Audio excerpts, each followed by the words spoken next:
Hello students, let us discuss today again related to BSc Semester 6 Maths Unit 1 Riemann integral theorem on upper and lower Darboux sums. The statement of theorem is Darboux sums and Riemann sums both are one and the same thing. Theorem, if f is such that a comma b maps over R is bounded, then for any partition p of a comma b, lower sum p comma f and upper sum p comma f are bounded. This is the statement of theorem. This statement can also be written in this manner: if f be a real valued bounded function defined on a comma b and small m and capital M are infimum, that is greatest lower bound, and supremum, least upper bound. Here it is, small m is greatest lower bound, small m is greatest lower bound, and capital M is least upper bound. They are called infimum and supremum of f of x in a comma b.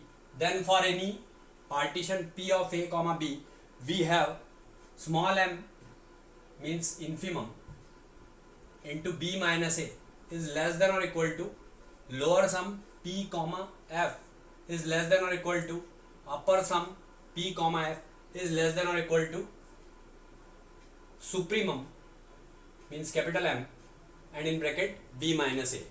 This is another statement, and by the examination point of view, this theorem is very important.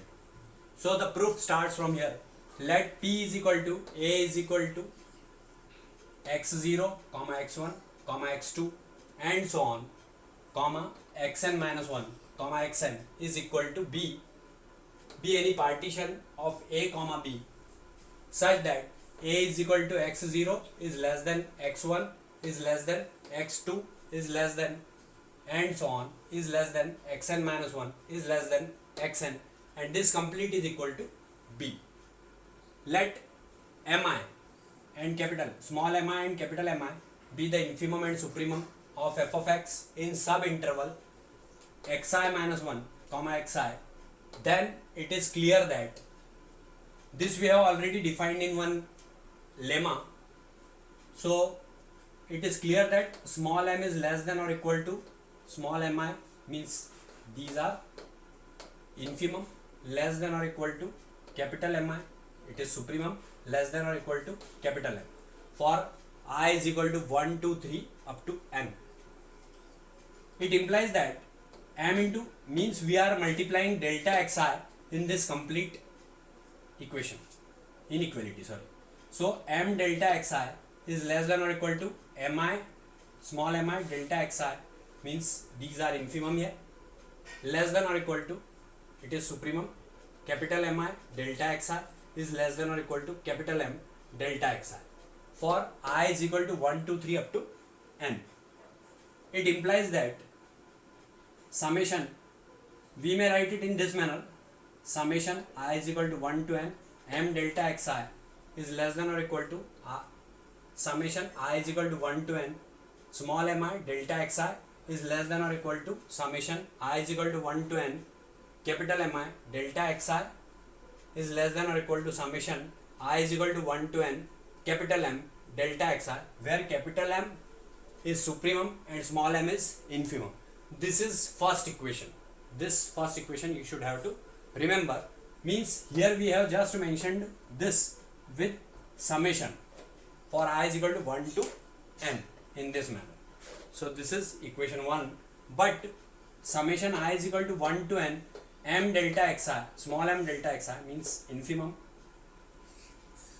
that is small m delta xi is equal to m is taken out, summation I is equal to 1 to n delta xi.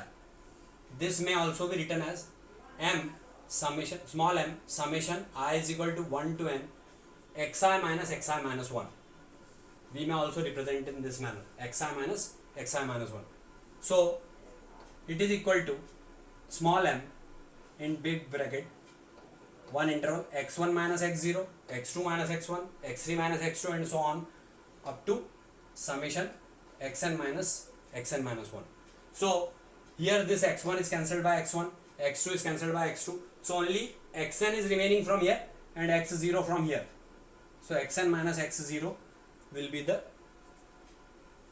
complete summation from x1 to xn. So it is xn minus x0 with small m, that is infimum. It is equal to small m.